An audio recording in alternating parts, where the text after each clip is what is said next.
Share ko sa'yo to. Wait, stop. Stop. This doesn't make sense. Hold up. Wait. Who are you? I am you. I am me. Ako si Brother Louie. Yes, ako yan. Masaya ka dyan, no? At ito ang Hong Kong kung saan nagtatrabaho at naninirahan ako, humigit kumulang na sa kulang na binigay ng iyong minahal. Ay, nako. Ngayon ko umpisahan mga kabrader ang aking pagbibigay sa inyo ng mga vlogs at mga impormasyon around Hong Kong dahil nagkataon na ang panahon na ito ay umpisa din ng taon ng ating mga kaibigang Chino sa buong mundo, ang Chinese Lunar New Year. Dito sa Hong Kong, marami ka makikita ang kapwa nating mga Pilipino. Hindi yan. Ayan sila. Yan naman pala eh. Ayan pa yung iba di ba? Saya. Sa totoo lang, mas marami kayong makikita mga Pilipino tuwing linggo at naglipa na kami kung saan-saan. Busy kami niyan sa 6 na araw. At pagsapit ng linggo at mga holidays, dyan namin binubuhos ang aming saya at pagpapahinga. Dito sa Hong Kong, organized ang pamumuhay ng mga tao. Mula sa transportation, traffic at commuting, internet at communication, at ganun din sa security at ang supply ng pagkain. Kasarap diba pag ganun?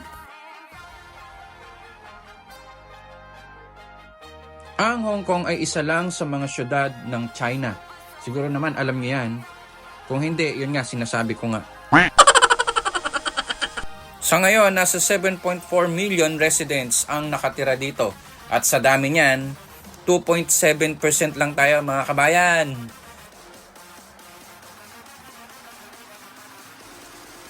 Mga brother, mga sister, kung mapapansin nyo sa video na ito, ang mga tao ay mga naka-jacket, naka-hoodie, nakapangginaw, naka-bonnet. Kahit ang langit medyo foggy at maulap. Dahil nga, February 2024, Chinese New Year ngayon.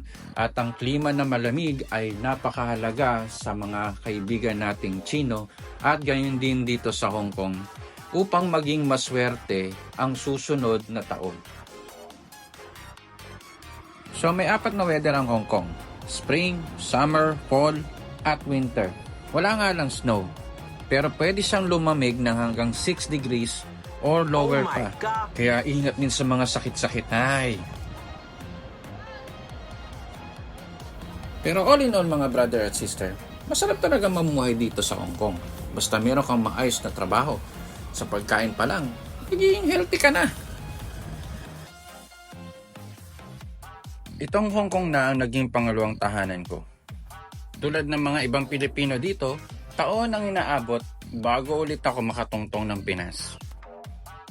Malaking shoutout nga pala para sa ating mga OFW na ngayon ay nandito sa Hong Kong na patuloy na lumalaban sa hamon ng buhay. Natiyak ko, hindi nagawa ng ex mo noon para sa'yo. Ay, ano ba yun?